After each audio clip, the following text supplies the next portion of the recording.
भी फायदा मिलेगा और आप जिस स्टेज में होंगे उस स्टेज के आगे फायदा मिलेगा। आपको आपके पोटेंशियल का रोजगार मिलेगा, व्यवसाय मिलेगा, आप उद्योगपति भी बन पाएंगे, डिपेंडिंग अपॉन कि आपका पोटेंशियल क्या है।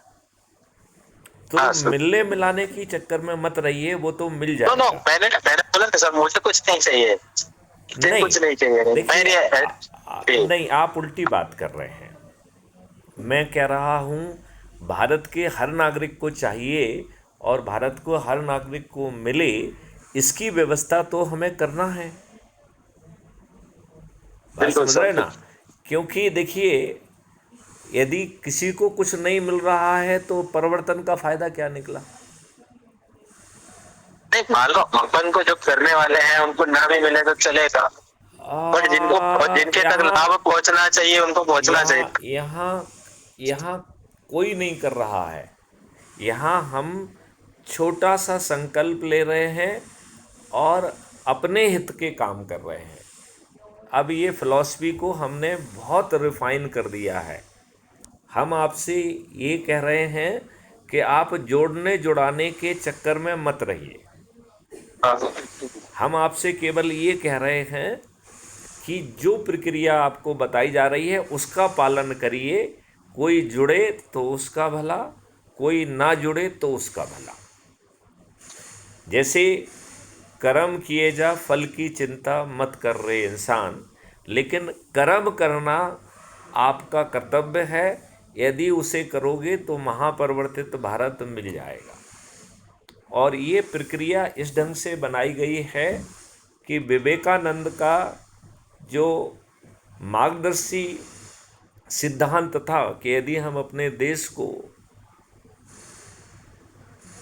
की जो बिखरी हुई इच्छा शक्ति है इसे संगठित और संग्रहित कर पाएंगे तो ये देश खुशहाल भी हो जाएगा, समृद्ध भी हो जाएगा, विश्वगुरु भी हो जाएगा, वसुंधरा कुटुंबम भी हो जाएगा और हमें एक अच्छा भारत मिल जाएगा।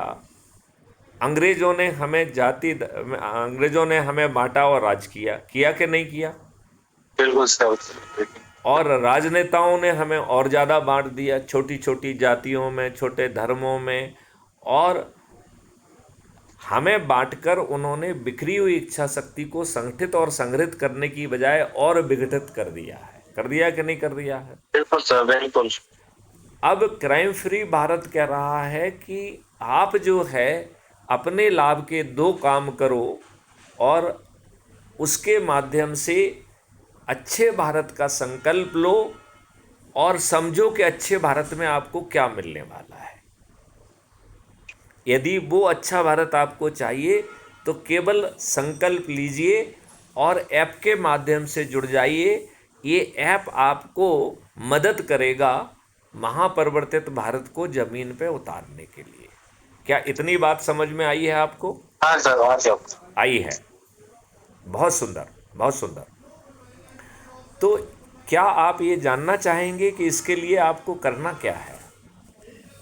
बताए सर, वैसे तो बताया था आपने, लास्ट टाइम भी बताया था, मैं और भी लोगों से बात नहीं, होती है। अभी अभी इस प्रक्रिया को बहुत रिफाइन कर दिया गया है। एक्चुअली में ठीक है सर, ये आप प्रक्रिया, चाहते हो तो बता दो एक बार और फिर से मैं हाँ, ट्राई करूंगा बेस्ट करने का। नहीं, आप बेस्ट के उसमें मत जाइए, परिणाम में मत जाइए, कोई जुड़ रहा है नहीं जुड़ रहा है इसमें मत जाइए। बस केवल प्रक्रिया का पालन करिए। हाँ, और प्रोसेस को बेस्ट देने का मैं ट्राई करूंगा सर को। हाँ, तो मैं आपसे केवल इतना कह रहा हूँ कि हर व्यक्ति को जिंदा रहने के लिए कुछ ना कुछ जीविकोपार्जन के कार्य करना पड़ते हैं, राइट? बिल्कुल सर। जैसे अभी आप फार्मिंग कर रहे हैं तो फार्मिंग का काम आपके जीविकोपार्जन का काम है, ठीक है ना? हाँ सर, एब्सोल्युटली। ऐसे ही आपको जीवन यापन के लिए भी कुछ करना पड़ता है। अब परिवार में समय पे सब्जी पहुँचे, दूध पहुँचे, दही पहुँचे, आटा पहुँचे, भोजन बने, आप उसको, तो दो तरीके के काम हर व्यक्ति को करना पड़ता है, एक जीविकोपार्जन का, दूसरा जीवन यापन का। क्राइम फ्री भारत की फिलॉसफी कह रही है कि दूसरों को छोड़ो, क्या आप अपने जीवन यापन के जीविकोपार्जन के जो कार्य हैं, क्या उन्हें आप पूरे लगन, पूरी मेहनत, पूरे समर्पण के भाव से करेंगे? यदि बिल्कुल आप सर, ऐसा बिल्कुल। करेंगे तो आपको उसके परिणाम अच्छा मिलेंगे। यदि आप अपनी फार्मिंग करेंगे और ऑर्गेनिक तरीके से करेंगे तो उसका लाभ आपको मिलेगा। आप जो है समृद्ध भी होंगे, आपकी मिट्टी सौंधी भी हो जाएगी और उससे जो धन मिलेगा वो भी ज़्यादा मिलेगा। राइट? एब्सोल्युटली तो सर, ये राइट। आपके लाभ की बात बताई जा रही है कि आप जो है अपने लाभ के लिए, अपने जीविकोपार्जन के, अपने जीवन यापन के कार्य को पूरे निष्ठा, लगन और समर्पण के भाव से करो, आनंद के भाव से करो, फ्रस्ट्रेशन के भाव में नहीं करना है। ये इस भाव में नहीं करना है कि मुझे नौकरी नहीं मिली है इसलिए करना है। बात समझ रहे हैं ना?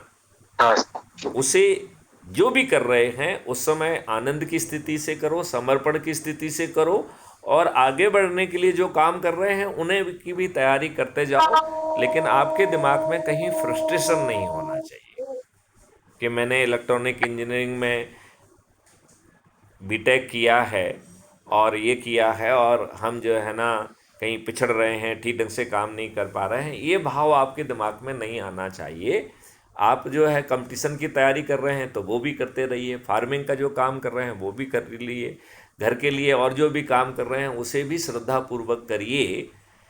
यदि आप ऐसा करेंगे तो जो काम आप करेंगे उसका अच्छा लाभ आपको मिलेगा। क्या इतनी बात आपको समझ में आई?